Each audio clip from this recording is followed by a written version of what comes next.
Friends, welcome to Soni vision legal channel. आज हम बात करेंगे कैसे आपको प्रोप्राइटरशिप के अंदर अपने बिजनेस को चालू करना है। काफ़ी सारे लोगों को पता नहीं होता कि टैक्स कैसे भरना है, टीडीएस कैसे भरना है, जीएसटी क्या होता है। अगर हम कोई भी बिजनेस को चालू कर रहे हैं, उसको रजिस्टर्ड कर रहे हैं, तो हमारे ऊपर बहुत सारी टैक्स लायबिलिटी आ जाएगी। देखिए, प्रोप्राइटरशिप बिजनेस को चालू करने के लिए ना बहुत कम आपको लीगल फॉर्म्स की एंड रजिस्ट्रेशन की जरूरत होती है। देखो, अगर आप प्रोप्राइटरशिप का बिजनेस कर रहे हो और आपकी रिसिप्ट 5 करोड़ से ज़्यादा नहीं है, तो आपको टैक्स ऑडिट नहीं करानी है। इस चीज़ का ध्यान रखना। मतलब आप 1-2 करोड़, 3 करोड़, 4 करोड़ का धंधा कर रहे हो, तो आप इजीली किसी भी सीएसएम में रिटर्न फाइलिंग करवा सकते हो। और अगर आप एक प्रोफेशनल हो, मतलब कंसल्टेंट हो, तो आपको 50 लाख के ऊपर ऑडिट करानी है। इस चीज़ का ध्यान रखना। अगर आप ट्रेडिंग का या गुड्स का बिजनेस कर रहे हो तो 5 करोड़, और प्रोफेशनल हो तो 50 लाख रुपए की रिसिप्ट के ऊपर आपकी ऑडिट होनी चाहिए। अब मैं इनकम टैक्स रिटर्न की बात करूं तो देखिए, आपको 3 तरह के रिटर्न भरने हैं। One is income tax, second one is GST, फिर होता है ईपीएफ। अगर आप एम्प्लॉयज़ को हायर कर रहे हो, उनका प्रोविडेंट फंड मैनेज कर रहे हो, तीनों के मैं आपको खर्चे बताता हूँ। क्योंकि काफ़ी लोगों को लगता है अगर बिजनेस को मैं रजिस्टर्ड करूंगा, कैश को मैं वाइट में कन्वर्ट करूंगा, तो मेरी टैक्स लायबिलिटी बहुत ज़्यादा बढ़ जाएगी, खर्चे बहुत ज़्यादा बढ़ जाएंगे। देखिए, आपको इनकम टैक्स रिटर्न फाइल करने के लिए 20,000 रुपये साल का खर्च करना है। 10 से 20,000, इसके ऊपर नहीं जाता है आपका।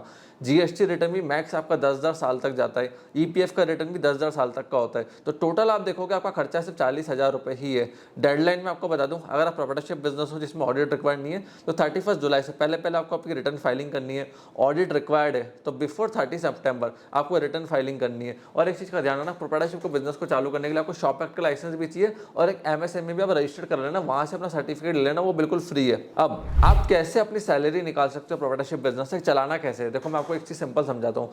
प्रोप्राइटरशिप बिजनेस, आप करंट अकाउंट खुलवाओ। देखो, जीएसटी में अगर फॉल नहीं करते हो, जैसे टर्नओवर 20 लाख 40 लाख से ज़्यादा नहीं है, जीएसटी के ऊपर मैंने ऑलरेडी बहुत सारी वीडियोस बना रखी है, तो टर्नओवर ज़्यादा नहीं है, फिर भी आप करंट अकाउंट बना सकते हो विदाउट जीएसटी। उसमें आप शॉप एक्ट ले जाना, एमएसएमई ले जाना, उनसे आपका करंट अकाउंट ओपन हो जाएगा। अब आपकी सेल महीने की 5 लाख है, प्रॉफिट 1 लाख है, तब आप अपनी सैलरी का मतलब प्रॉफिट का 20% विड्रॉ कर सकते हो, जो कि होता है महीने का 20,000 रुपये। मतलब टोटल सेल 5 लाख, उसका प्रॉफिट 8 लाख, और आप महीने का 20 से 25,000 अपनी सैलरी निकाल सकते हो। तो जितना भी आपके फर्म में प्रॉफिट होता है प्रोप्राइटरशिप में, 20% आप सैलरी निकाल लिया करो, जिससे आपके सेविंग अकाउंट में पैसा आना चालू हो जाए। अब टीडीएस कब फाइल करना है? देखिए, टीडीएस रिटर्न आपको फाइल नहीं करना अगर आप प्रोप्राइटरशिप के अंदर आप प्राइवेट लिमिटेड बनाते हो, एलएलपी बनाते हो।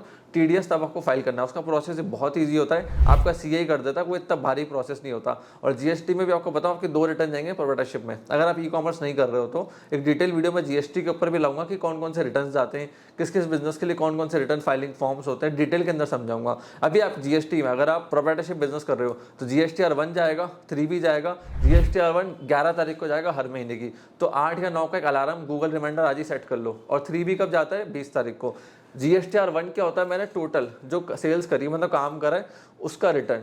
3B के अंदर क्या होता है? भाई मैंने परचेज क्या करी, सेल क्या करी, पूरी एक समरी जाती है आपके पूरे बिजनेस की। और ध्यान रखना, वो आपको फाइल करना है 20 तारीख। 3B फाइल होगा 20 तारीख को, और जीएसटीआर 1 फाइल होगा बिफोर 11th। लेट करोगे 100 रुपये 50 रुपये पेनल्टी लग जाएगी, इस चीज़ का ध्यान रखना। और हमेशा 3B आपको 15th के बाद फाइल करना है, बिकॉज जो लोग जीएसटीआर 1 फाइल करेंगे 11-12 के आसपास करते हैं, तब तक आपके जो टैक्स इनपुट है वो पोर्टल पे आ जाएंगे। इसलिए 15 से 20 के बीच में फाइलिंग करना। उसके लिए आप गूगल रिमाइंडर अलार्म लगा सकते हो, जिससे हर महीने आप बोलो ना।